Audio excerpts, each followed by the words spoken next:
Hi Humza, thank you for coming along. We're here with Spirit of Independence in the last 48 hours before the vote.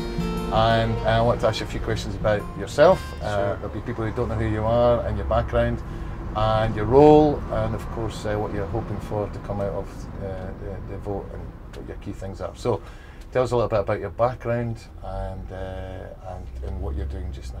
Well, I'm Humza Yousaf MSP for Glasgow. I cover the whole city, but this is one of the areas, Pollock and Cardonald, one of the areas where we've been paying a lot of attention to, because first of all, it's not far from where I grew up, but secondly, it's one of these communities where voter turnout has traditionally been fairly low, actually. Is it? It's one of the areas that, actually, if we want to win, and we're confident in winning, we're going to have to make sure that we drag every single person out of the house, out of their beds, whatever they're doing, them and their families, to the polling station. And they will, I'm sure they will, because the buzz and the energy has been great around this campaign. I've been MSP since 2011, Minister in the Scottish Government since 2012, but been in the party for many years. And my father actually is an immigrant to this country, came here in the 60s, but joined the party in 1974. In fact, he was the first non-white member of the SNP in Glasgow when he joined in 1974. So you can say it somewhat runs in the family a little bit, but it's you know, everyone's enthused. It doesn't matter if you joined when my dad did, who came from a different country, or whether you joined the party just a couple of months ago,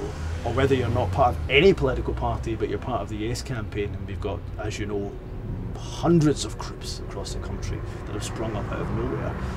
Everybody is enthused, excited, and nobody's seen anything like it. So yeah, 48 hours to go in the polls. People will be rushing to the polls, and it's all just getting a bit real.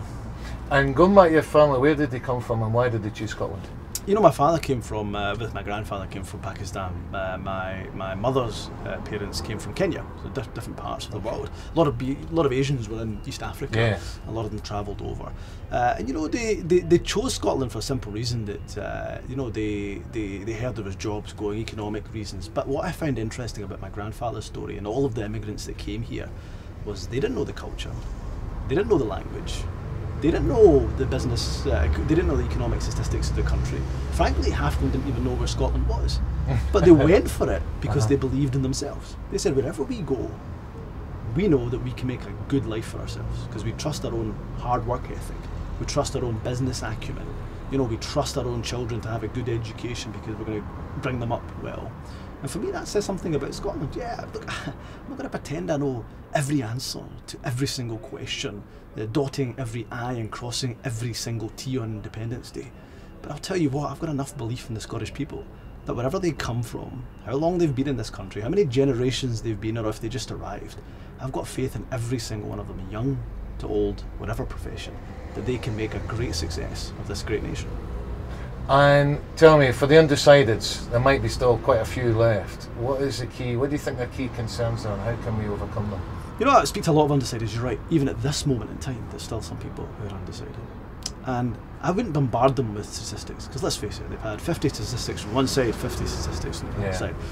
For me, it breaks down to just that key, simple, basic message.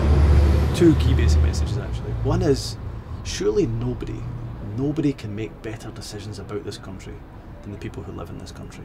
Live here, raised here, educated here, have family here, have a business here. You know how to run this country better.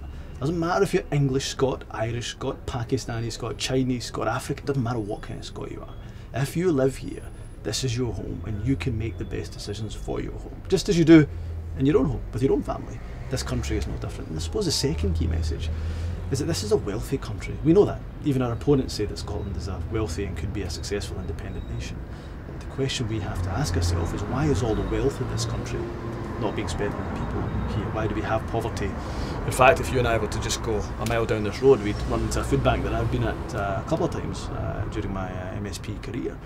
Why do we have food banks? Why do we have that level of poverty in a country that's as rich as ours? And do we want to change it, or do we want to just leave it on a whim to a government in Westminster, be it red or be it blue, and just leave it a chance? And being part of the Asian community, I know there's Scottish Asians for Independence, for example. What has been the response in the Asian community towards independence? Overwhelmingly, yes. Really? The Asian community is, you know, behind us 2/3 of the way, if not more.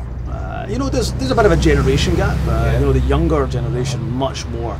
You know, I would say they're supporting independence at about 70-75%, if not even higher than that. At the older generation, you still get some anxieties, some worries, some concerns. So we've been plugging the message this week to say to the younger people, go talk to your grannies and granddads. Really? Say to them, look, you took a risk coming to this country, right? You had some uncertainties, you had some questions that you needed answered, but you came because you believed in yourself. Believe in us. It's our future. Yeah, there are some uncertainties, but there's uncertainties in life, whatever you do. There's uncertainties if you vote no. But look, we want our future in our hands. So yeah, there's still some work to be done, and we're just cracking on and doing it, but the response from the Asian community has just been overwhelming.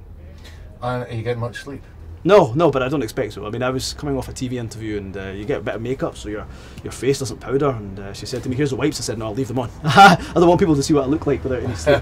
So look, we're not getting sleep, but we'll sleep. There'll be plenty of time for sleep afterwards. This is a great campaign, not being won by the politicians, but by the people that are outside the spirit of independence, ready to get cracking on the doorsteps, and I can't wait till that victory party. And post 18th September, this is, I suppose, a last question in a way. Post 18th September, a lot of people will be engaged for the first time in politics. How are they to continue being engaged? What's the best opportunity going forward? Of course, we've got the Constitution, which is a big issue. Nobody has ever seen this level of political engagement before. Things will never be the same again in Scotland. I spoke to many people who were involved in the '79 referendum and have been involved today, and they'll tell you that even in '79 there wasn't this kind of buzz, this type of energy. It's incumbent on every politician to vow and to promise that we will include people regardless of which way the result goes, to make sure we don't negate any of that positive energy, that if anything we create the conditions to let it flourish. If there's an independence vote, the Constitution will be a great example for that civic platform to get together to rewrite the Constitution of this nation. But things will never be the same, I'm sure of it. I look forward to the new politics that will be born again on the 18th of September when people choose to vote yes in the referendum. Hardball question. What do you think the percentage is going to be for a yes? I refuse to answer your hardball question. I salute your indefatigability, but I want one for predictions. I will take whatever margin of victory we get. Of course we want it to be decisive. Yeah. But look, I don't think anybody can call how it's going to go. We want high turnout. We're going to just concentrate in the next 48 hours on getting everybody to the polls.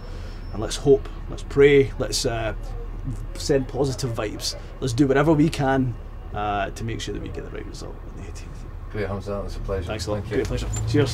Thank you. Thank you. They're going to ask the people, is independence best?